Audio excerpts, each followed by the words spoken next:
So New York Times is doing an interview with Hillary Clinton. They're asking her, fairly standard questions, at least this one is. They say, if you had to name one book that made you who you are today, what would it be? And the point of this interview is to ask questions like this. Hillary Rodham Clinton then says, at the risk of appearing predictable, the Bible was, and it remains the biggest influence on my thinking. I was raised reading it, memorizing passages from it, and being guided by it. I still find it a source of wisdom, comfort, and encouragement. Oh, come on, man. Really?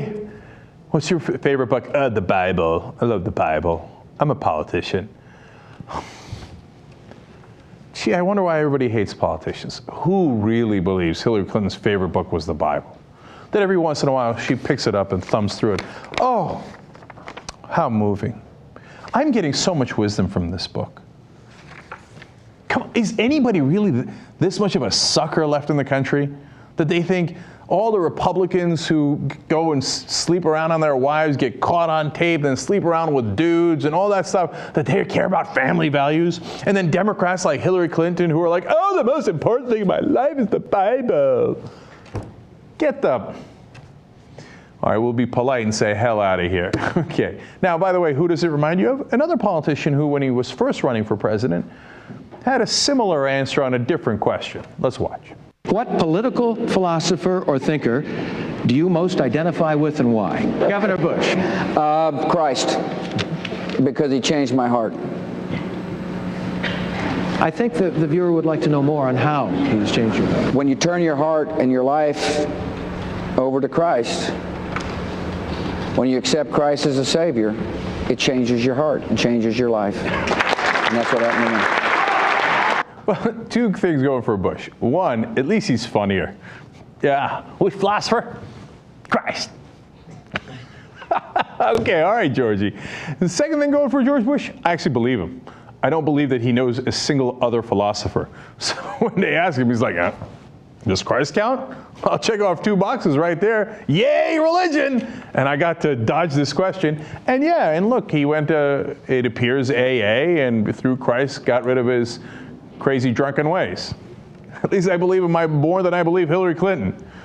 Your favorite book, the Bible. Come on, man. Politicians are unbearable. She's saying that not because she really believes it, but because that's the most non-controversial answer. If she had said anything, the media would nitpick it, the Republicans would nitpick it.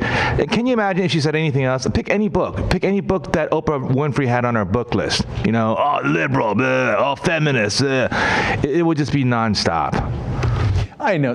Look, I mean, we feed into it sometimes, not us on the Young Turks, but overall in society, when, we flip out over innocent things. I mean, we try to counteract that here on the show. Look, I do that with Republicans all the time, too. If sometimes people are flipping out over small little stuff. I'm like, come on, dude, let it go, right? Like, I don't know if Steve's right or wrong in specific cases. Macro picture, he's definitely right. But, like, let's say she picked Game of Thrones, right? First book. Would people really flip out over that? Probably. Somebody would probably read, there's beheadings in there. There's underage sex in there, which there is, by the way, right? Because he wrote it in like medieval kind of thing. Oh, how dare you, right? On the other hand, the people who do that look like assholes, right? And I think most of the country is like, yeah. And the only people who would flip out over that are the people who hate her anyway. You see what I'm saying? So I think you probably can't go over the top in honesty, but a little honesty would go a long way. Like, because it's so rare and so different for a politician. If she gave us her real answer, then we might be like, oh, good for you, good for you. But there's nothing real about Hillary Clinton. If you think she's your progressive savior, There's a lot of beheadings, underage sex, and rapes. The Bible. That's true. That's absolutely true. It would have been a great follow-up question is really, what parts? Which part of Leviticus do you like? That would have been a good follow-up question.